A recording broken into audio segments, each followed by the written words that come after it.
کہ جی جیو فین سے میں آپ زمان پاک میں اس وقت باندھ تھی، پتہ چلا کہ آپ اس ایریا میں تھے، تو یہ کون سا کوئی جرم ہے؟ دیکھیں ابھی بھی مجھے پتہ ہے کہ میری سپیریئر جوڈیشری بہت پریشر میں ہے، مجھے پتہ ہے کہ ججز کو بھی فون کالز آ رہی ہیں، نامعلوم فون کال کہ ہم یہ کر دیں گے، تمہاری یہ فائل ہے، ہم تمہیں یہ کر دیں گے، تمہارے بچوں کے پہنچ جاتے ہیں۔ یہ مجھے پتہ ہے کہ اس وقت جوڈیشری کے اوپر وہ پریشر ہے جو کبھی پہلے نہیں تھا، اور مجھے یہ بھی پتہ ہے کہ سارے ملک کے اداروں کو صرف استعمال کیا جا رہا ہے ایک کام سے، کہ کسی طرح تحریک انصاف کو ختم کیا جائے۔ ایف آئی اے کا سارے کام ختم ہے، وہ بھول گئے ہیں کہ شہباز شریف نے 16 ارب روپے کا ایف آئی اے نے اتنا بڑا اوپن اینڈ شٹ اس کا کرپشن کیس پکڑا تھا، مقصود چپراسی والا۔ ایف آئی اے کو پتا ہے کہ 4 وہ گواہ بھی مر چکے ہیں، سب کو ہارٹ اٹیک ہو گیا، ان کو پتا ہے کہ ان کا ایک بڑا زبردست آفیسر ڈاکٹر رضوان وہ بھی ہارٹ اٹیک سے مر چکے، لیکن ایف آئی اے کو کوئی اور کام نہیں، تحریک انصاف کے اوپر کیسے کیسز ڈھونڈنے ہیں اور کیسے ان کے لوگوں کے اوپر انتقامی کارروائی کرنی ہے۔ نیب کا کام اب یہ ہو گیا ہے، جب سے وہ ان کے پچھلے نیب کے چیئرمین جنہوں نے کہا کہ میں یہ غلط کام کرنے کے لیے نہیں تیار ہوں، ریزائن کیا، اور سنا نیب نے اس کو سٹینڈنگ اوویشن دی جب وہ جا رہا تھا، اس کی جگہ جس آدمی کو لے کے آئے ہیں، اس کا بھی کام ہے کہ نیب کو استعمال کرو، کسی طرح تحریک انصاف کو ختم کرو، ان کے اوپر کیسز کرو۔ پولیس، یہ پہلی دفعہ ہوا ہے کہ میں نے اپنے جو ہمیں خبریں آئی ہیں جیلوں سے بھی، ہمارے جو لوگ جن کا واسطہ پڑا پولیس سے، یہ پہلی دفعہ میں نے سنا ہے کہ انہوں نے یہ کہا کہ اکثریت پولیس بالکل خوش نہیں ہے جو ان سے کروایا جا رہا ہے۔ اکثریت، جو پولیس کی اکثریت ہے، وہ سمجھتے ہیں کہ بہت بڑا یہ ظلم کیا جا رہا ہے، اندر گلو بٹ انہوں نے گھسائے ہوئے ہیں، اور پیچھے سے نامعلوم افراد کا پریشر آتا ہے، ان کی وجہ سے یہ کام کر رہے ہیں۔ تو اس کا مطلب پولیس جس کا کام اس ملک میں مجرموں کے پیچھے جانا، وہ سب کچھ بھول چکے ہیں، ان کا صرف 1 پوائنٹ ایجنڈا ہے، نیچے تھانے لیول کے اوپر کوئی تحریک انصاف کا ملے، نچلے لیول پہ آپ اگر وہ کوئی کسی کی سمپتھی بھی ہے تحریک انصاف سے، ان کو کسی طرح ہٹایا جائے، اس لیول پہ پہنچے ہوئے۔ اور جو کرتے ہیں، جب ایک ہی خبر آتی ہے کہ گھر توڑ دیتے ہیں، چیزیں توڑ دیتے ہیں، دھمکیاں دیتے ہیں، بزنسز بند کر دیتے ہیں، بزنسز کے اوپر پہنچ جاتے ہیں، روزگار بند کر دیتے ہیں، تو میرا سوال ایک ہے کہ اتنی زیادہ، اتنے پریشر کے باوجود کیا وجہ ہے کہ چند لوگ چھوڑ کے گئے ہیں؟ ہمارے ٹکٹ ہولڈرز پنجاب میں دیکھ لیں، کتنے لوگ چھوڑ کے گئے؟ یعنی اس طرح کا ظلم جو کبھی ہوا نہیں ہے، کیوں نہیں چھوڑ کے جا رہے لوگ؟ اس کی 2 وجوہات۔ ایک، اس باری ٹکٹس میں نے خود دیے ہیں، زیادہ تر انٹرویو کیے ہیں، میں نے اپنی پوری کوشش کی ہے کہ نظریاتی لوگوں کو ٹکٹس دیے جائیں، اور اس باری زیادہ تر جو لوگ ہیں جن کو ٹکٹس ملے ہیں، پنجاب کی میں بات کر رہا ہوں، وہ نظریے پہ کھڑے ہیں۔ لیکن دوسرا ایک اور بھی فیکٹر ہے، میں نے ایک کا مجھے میسج آئی کہ میرے اوپر بہت پریشر ہے، انہوں نے میری بزنس بند کر دی ہیں، انہوں نے اب فیملی کے اوپر آ گئے ہیں، پتہ ہے جی آپ کی بیٹی کی یہ ادھر شادی ہوئی ہے، اس کے اوپر بھی اس کو بھی تنگ کرنے پہ آ گئے، تو جی میرے پہ بہت پریشر ہے۔ تو میں نے کہا پھر چھوڑ دو، میں نے کہا یعنی تمہاری اگر برداشت سے باہر ہے تو چھوڑ دو۔ وہ کہتا ہے جی اگر میں نے چھوڑا، مجھے سارا جو میرا علاقہ ہے، انہوں نے کہا اگر تم نے پی ٹی آئی کو چھوڑا تمہیں ووٹ ہی نہیں دیں گے۔ سو یہ اب سمجھنے والی بات ہے کہ لوگوں کو یہ احساس ہو گیا ہے کہ اس وقت جس نے چھوڑا اس کی پالیٹکس ختم، اور جو چھوڑ کے گئے ہیں ان میں سے کئی لوگوں کو تو ہم نے ٹکٹ ہی نہیں دیے تھے، تو ان کو تو ویسے ہی یعنی چھوڑنا ہو تو ڈرامے کیے ہیں، اور کئی جو چھوڑے ہیں ان کو ہم نے ٹکٹس ہی نہیں دینے تھے۔ لیکن جو اس کو ٹکٹس مل چکے ہیں، سوال یہ ہے کہ یہ کیوں نہیں چھوڑ رہا ہے؟ میں آپ کو یقین دلاتا ہوں کہ کبھی، پھر سے میں ریپیٹ کرتا ہوں، اس ملک کی تاریخ کا کبھی ایسا پریشر نہیں پڑا ہو کیا رہا ہے؟ تحریک انصاف کو توڑنے کے لیے پاکستان کے ادارے ختم، ہمارے سارے اداروں کو سسٹمیٹکلی تباہ کیا جا رہا ہے، ہماری جوڈیشری کے اوپر اتنا پریشر ڈال دیا ہے، اور یہ سارا دھمکیاں دے کے، ڈرا کے، دھمکا کے، جب ہمارے پاس فائلیں آپ کی، ان کو ڈرا دیا ہے۔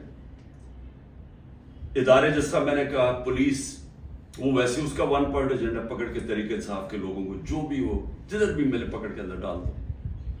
اور اس کے علاوہ جو جن اداروں نے اس ملک میں کرائم روکنی ہے ان کا کام لگا دیا، جس طرح FIA نیب ہے، ان کا کام لگا دیا کہ صرف پارٹی کو ختم کرو۔ تو میں اب سمجھنا چاہتا ہوں کہ جا کدھر رہے ہیں آپ؟ یعنی چلیں، میں نے جس طرح کہا کہ میں بات چیت کرنے کے لیے تیار ہوں، مجھے سمجھائیں تو صحیح کہ آپ کہہ رہے ہیں کہ عمران خان کو ہم نے کاٹا ڈال دیا ہے، تو اس کے بعد جانا کدھر ہے ہم نے؟ یعنی کوئی روڈ میپ تو ہوگا نا۔ تو میں روڈ میپ ابھی تک جو سمجھ رہا ہوں وہ یہ ہے کہ ایک کنگز پارٹی تیار کر رہے ہیں کہ یہ جو تحریک انصاف کے جو بھی لوگ نکلیں گے ان کو اس پارٹی میں ڈال دیں گے، اور پھر یہ سیٹیں بڑھ جائیں گی نون لیگ پیپلز پارٹی، کیونکہ نون لیگ کا تو ان کو پتا کہ گھوڑا بیٹھنے والا ہے، وہ جلسے کرتے ہیں، وہ لوگ ہی نہیں آتے۔ پبلک کی ان کو سمجھ آ گئی ہے کہ پبلک نون لیگ، کیونکہ نون لیگ جڑی ہوئی ہے یہ سارے ظلم کے ساتھ، وہ ان کو نقصان، ایک تو اس کا نقصان ہو رہا ہے، دوسرا معاشی طور پہ بیٹھ کے ملک جو روپیہ ہے، جو جس طرح ہر روز روپیہ گر رہا ہے تو ملک تباہی کی طرف جا رہا ہے، جو مہنگائی بڑھتی جا رہی ہے، تو مہنگائی تو ہر اب انسان کو گھر میں افیکٹ کر رہی ہے، مڈل کلاس کو، ہر تنخواہ دار کو افیکٹ کر رہی ہے مہنگائی۔ تو ان کو تو پتہ ہے کہ انہوں نے نہ نون لیگ نے کوئی سارے ملک میں گورنمنٹ بنانی ہے تو نہ بنانی ہے پیپلز پارٹی نے، چھوٹی پارٹیز رہ گئی، تو انہوں نے ایک کنگز پارٹی کا ملا کے کوئی ایک یہ لوگوں کا اکٹھا کر کے کولیشن سی بنانی ہے۔ میرا سوال یہ ہے کہ کیا اس طرح کی کولیشن پاکستان کو اس مشکل وقت سے نکال سکتی ہے؟ میں جب سے گورنمنٹ سے نکلا ہوں میں ایک بات کہہ رہا ہوں کہ جب تک ہمارے ملک میں ایک مضبوط گورنمنٹ، اور مضبوط گورنمنٹ کیا ہوتی ہے؟ یہ نہیں کہ اسٹیبلشمنٹ اس کے پیچھے کھڑی ہے، یہ مضبوط گورنمنٹ نہیں ہوتی۔ مضبوط گورنمنٹ وہ ہوتی ہے جس کے پیچھے عوام کھڑی ہوتی ہے، جو عوام جس کے اوپر اعتماد کرتی ہے۔ یہ لوگوں کو اکٹھا کر کے اور اسٹیبلشمنٹ پیچھے کھڑی ہو جائے، اور کسی کا خیال ہے کہ جو آج پاکستان کو مسئلے مسائل آ گئے ہیں ہم اس میں سے نکل جائیں گے، کوئی اس خوش فہمی میں نہ رہے، کیونکہ یہ صرف ایک پبلک مینڈیٹ سے جو گورنمنٹ آئے گی وہ بڑے فیصلے کرے گی، وہ اس ملک میں اصلاحات کرے گی، وہ اس ملک میں قانون کی حکمرانی قائم کرے گی، اس کے بغیر پاکستان سروائیو ہی نہیں کرتا۔ یہ میرے سے سن لیں، یہ ملک بچے گا ہی نہیں اگر ہم نے اس ملک میں رول آف لا، قانون کی حکمرانی نہ قائم کی۔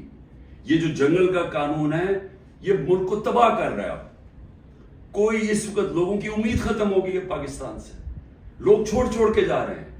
جو پروفیشنلز ہیں، جو سب سے بڑا اثاثہ ہے ملک کا، جو آپ کے پڑھے لکھے لوگ ہیں، جو کہ اسپیشلسٹ ہیں، جس طرح میں نے آپ کو کہا 10% شوکت خانم کے کنسلٹنٹ چھوڑ کے جا رہے ہیں، 10% مشکل سے ملتا ہے کینسر کے اسپیشلسٹ۔ ان کو پتا وہ دنیا میں کہیں بھی چلے جائیں ان کے 2 یا 3 گنا زیادہ سیلری مل جائے گی ان کو باہر، کیونکہ ڈیمانڈ ہے دنیا میں۔ تو اس طرح ہر پروفیشنل جس کی دنیا میں ڈیمانڈ ہے وہ سوچ رہا ہے چھوڑ کے جانے کا، کیونکہ اس کو امید ہی نہیں نظر آ رہی۔ لوگ مشکل وقت برداشت کر لیتے ہیں اگر آگے ان کو امید ہو۔ لوگ مشکل وقت برداشت کر رہے تھے، کرونا کے بعد ایک مشکل وقت آیا ہوا تھا، لیکن لوگوں کو نظر آ رہا تھا کہ ٹھیک ہے حالات بہتر ہو رہے ہیں، معیشت اوپر جا رہی ہے، ادارے فنکشن کرنے شروع کر دیے ہیں، کوئی انٹرفیرنس نہیں ہے۔ عمران خان نے کبھی کسی جوڈیشری کے اندر انٹرفیئر نہیں کیا، نیب کو اس نے نہیں کہا کہ فلانے آدمی کے اوپر کاروائی کرو، کسی FIA کو۔ میرا جو میں نے ثناء اللہ ہے وہ IG میرے خیال میں ابھی پتہ نہیں کدھر پوسٹڈ ہیں، IG تھے، ایک دفعہ کہو کہ میں نے کبھی کسی کے خلاف انتقامی کاروائی کا کہا ہے۔ ہمارے سارے 95% کیسز پرانے تھے۔ یہ بولتے ہیں نون لیگ والے کہ جی اب ہم نے بھی بڑا سفر کیا ہے، اب آپ کریں۔ آپ کے 95% آپ کے اپنے دور میں بنائے گئے تھے کیسز، اسحاق ڈار آپ کے دور میں بھاگا تھا, نواز شریف کے بیٹے آپ کے دور میں بھاگے تھے, نواز شریف کی کنوکشن پیناما میں آپ کے دور میں ہوئی تھی, مریم کی اور نواز شریف کی. تو یہ ہمیں نہ کہیں, یہ سارے کیسز پرانے آ رہے تھے. آپ میرے سے NRO مانگ رہے تھے, آپ میرے سے یہ کہہ رہے تھے کہ ہم نے چوری کیا, ہم کوئی خاص مخلوق ہے الگ, ہمیں معاف کر دیں. ہم نے صرف ہمارے دور میں شہباز شریف کے کیس بنا تھا, مقصود چپڑاسی والا 16 ارب اور 8 ارب جو اس نے منی لانڈرنگ کی تھی کہ باہر سے پاپڑ والا اور ان کے نام پہ اور چینی والا کے نام پہ انہوں نے فراڈنٹ پیسے بلوائے تھے. اس کے علاوہ ہمارے کوئی کیس نہیں تھے, ہم آن گوئنگ کیسز تھے, اور ہم نے کبھی کسی سے ظلم نہیں کیا, ہم نے کبھی عورتوں کو نہیں اٹھایا, ہم نے کبھی گھروں کے اندر نہیں گھس کے دروازے توڑ کے اور ساری گھر تباہ کیا, ہم نے کبھی لوگوں کو, کارکنوں کو اس طرح کے جیلوں میں نہیں ڈالا, کسی پر تشدد نہیں کیا. پوچھیں کسی سے, ایک آدمی بتایا کہ ہم نے تشدد کیا. مریم نے جا کے اٹیک کر دیا نیب آفس کو, پتھر مارے انہوں نے, بتائیں کتنے لوگوں کو اپنے اینٹی ٹیررزم کورٹ پہ پڑھا. یہ کیا مریم کے اوپر کوئی کیس ہوئے؟ تو یہ ہمیں نہ کہو کہ جناب آپ کے اوپر یہ گزری, یہ کبھی کسی پارٹی کی تاریخ میں پاکستان میں نہیں گزری. یہ پارٹی کو کبھی ختم کرنے کی کوشش ہے, جو پوری طرح سارے اسٹیٹ کے ادارے لگے ہوئے ہیں اس پارٹی کو ختم کرنے کے لیے. لیکن پارٹی ایسے ختم نہیں ہوتی, کیونکہ پارٹی لوگوں کے دلوں میں چلی جاتی ہے, اس کا آپ کچھ کر ہی نہیں سکتے. جو مرضی آپ کریں گے, لوگوں کے جب فیصلہ کر لیتی ہے عوام, تو یہ جو ٹکٹ ہولڈرز ہیں ہمارے سارے, ان سے پوچھیں, جب ان سے انٹرویو کریں, جب آپ ان کو تنگ کر رہے ہیں تو پوچھیں تو صحیح کہ اتنا آپ کے اوپر پریشر ہے, کیوں نہیں چھوڑ رہے. ان میں سے کہیں گے کہ ہم نظریاتی طور پہ اس کے ساتھ ہیں, ہم کسی اور پارٹی پہ نہیں جائیں گے. ساتھ یہ بھی آپ کو کہیں گے کہ ہمیں کوئی ہمارے حلقے میں ووٹ نہیں ڈالے گا, ہماری سیاست ختم ہو جائے گی. ابھی جو پہلے ہوا تھا 16 جولائی کو جو بائی الیکشنز ہوئے تھے, وہ لوٹے سب اڑ گئے تھے, لوگوں نے ان کے خلاف ووٹ دی تھی. اور اب اس سے بھی زیادہ برے حالات ہیں, کیونکہ لوگوں کو غصہ ہے جو ہو رہا ہے.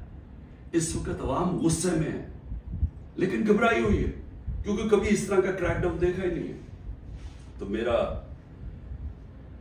آخر میں اپنی عوام کو پیغام ہے, کیونکہ مجھے پتہ ہے بڑا مشکل ہے, اور آپ گھبرائے ہوئے ہیں, آپ میں خوف پیدا کیا گیا. یہ جو باہر نکل کے کوئی تحریک انصاف کا نام سنتا اس کو جیل میں ڈال دیتے. لیکن میری آپ اپنی قوم سے یہ کہ دیکھیں, میں آپ کے سامنے بیٹھا ہوں, اگر کسی کو سب سے زیادہ خطرہ ہے وہ مجھے خطرہ ہے, جان کو تو میری خطرہ ہے. انہوں نے یہ کیا, دو میرے اوپر اٹیکس, قتل کرنے کے واردات ہو چکی ہیں. مجھے پوری طرح پتا ہے کہ ایک دفعہ یہ اور کریں گے, کیونکہ ان کو ڈر یہ ہے کہ جیل میں بھی عمران خان بڑا مشکل رہے گا ان کے لیے, تو ایک اور حملہ ہوگا. میں تیار ہوں.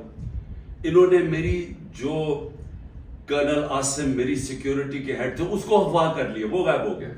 جس نے میری سیکیورٹی کا دھیان رکھ رہے تھے وہ 3-4 دن سے وہ غائب ہے, اس کو بھی اٹھا لیا. جو گاڑیاں تھی میری سیکیورٹی کی, وہ گاڑیوں کو انہوں نے اندر امپاؤنڈ کر دیا, اور ان سے پوچھے عدالت تو کہتی جو ہمیں پتہ ہی نہیں کدھر گئی. تو سب سے زیادہ تو خطرہ مجھے ہے. کیا آپ کو لگ رہا ہے کہ میں پیچھے ہٹوں گا؟ میں کیوں نہیں پیچھے ہٹوں گا؟ کیونکہ میرے سامنے 2 راستے ہیں. ایک ہے یہ خوف کی فضا بنا کے ہمیں غلام بنا رہے ہیں, صرف مقصد یہ ہے کہ ہم بھیڑ بکریوں کی طرح یہ طاقت کی حکمرانی مان لیں. یہ سب نے کیا ہے. یہ فرعون یہ کرتا تھا, خوف اتنا پھیلا کے لوگوں کو غلام بنایا ہوا تھا. یہ یزید نے کیا تھا, کوفہ کے لوگوں کے اوپر اتنا اس کا خوف تھا اس کے ظلم کا کہ انہوں نے حضرت امام حسین کی مدد نہیں کی. اسلام کا سب سے بڑا جو تکلیف تھے ہر مسلمان کے لیے وہ ثانیہ ہونے دیا. ہر دنیا کی تاریخ کا یزید یا ڈکٹیٹر وہ ہمیشہ خوف کے ذریعے لوگوں کو کنٹرول کرتا ہے, انسانوں کو کنٹرول کرتا ہے. اور دوسرا راستہ, ایک تو یہ راستہ ہے کہ میں بھی خوف زدہ ہو جاؤں اور میں ان کے ساتھ میں مان جاؤں, جی ٹھیک ہے سر, یہ جو آپ چاہتے ہیں, ہم آپ کے غلام ہیں. میں نے تو کبھی کسی کی غلامی کی نہیں ہے. میں تو لا الہ الا اللہ میں ماننے والا آدمی ہوں جس نے مجھے آزاد کیا ہوا ہے. میں تو ایک آزاد انسان ہوں. میرے لیے تو غلامی سے بہتر موت ہے. میں آج اپنی قوم کو یہ کہنا چاہتا ہوں کہ دیکھیں اللہ نے جب آپ ہیں محمد مصطفیٰ محمد صلی اللہ علیہ وسلم کے امتی، جب انہوں نے آپ کو لا الہ الا اللہ کا کلمہ پڑھایا تھا تو انہوں نے آپ کو آزاد کیا تھا. کس چیز سے آزاد کیا تھا؟ سب سے بڑی آزادی ہوتی ہے انسان کی غلامی سے. یہ جو فرعون کی غلامی تھی، یہ ساری جو قرآن کے اندر نمرود، فرعون، ان کا کیا بتایا ہوا ہے؟ انسانوں کو غلام بنانے تھے. نبی صلی اللہ علیہ وسلم نے مدینہ میں انسانوں کو آزاد کیا تھا. اور ایک کہ سوائے اللہ کے کوئی خدا نہیں، آپ کو کسی کے سامنے نہیں جھکنا. دوسرا، جو 3 سب سے بڑے خوف ہیں انسان میں، ان سے آزاد کیا تھا. اس سے اللہ نے آپ کو آزاد کیا ہوا ہے. موت، اللہ نے کہا یہ میرے ہاتھ میں یہ جو 2 دفعہ بچا ہوں، یہ مجھے اللہ نے بچایا ہے. نہیں تو انہوں نے تو پوری تیاری کی ہوئی تھی مارنے کی. یہ میں آپ کے سامنے ہوں، اور میں جب گھر سے نکلتا ہوں مجھے نہیں پتا کہ اللہ نے کیا فیصلہ کیا ہوا کہ ان کے ہاتھ میں اس نے میری جان لینی ہے نہیں، لیکن میں تیار ہوں اس کے لیے، کیونکہ اس کا وعدہ ہے قرآن میں کہ جب اس نے فیصلہ کر لیا وہ پھر چاہے آپ بھاگ نہیں سکتے موت سے. تو انسان آزاد ہو جاتا ہے اس خوف سے. میں آزاد ہوں. دوسرا، ذلت.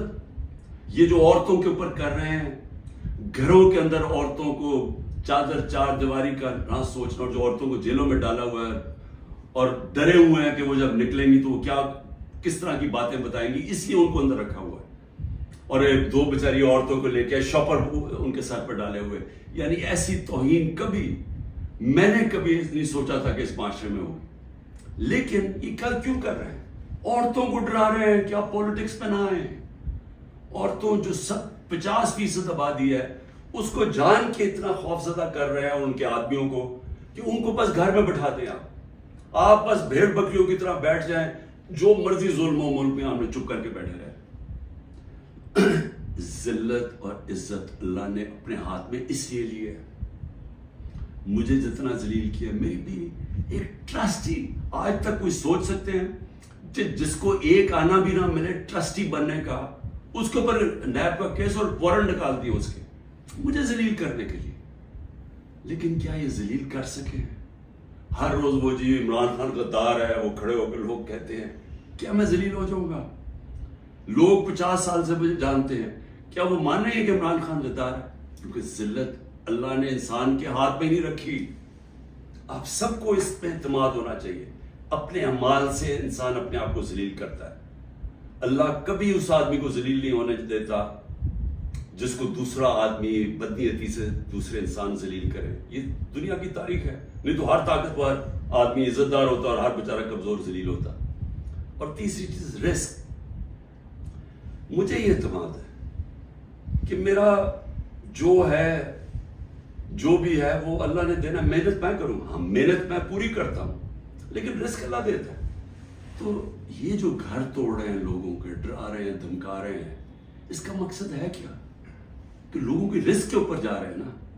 لیکن اللہ نے تو کہا ہوا یہ میرے ہاتھ میں ہے.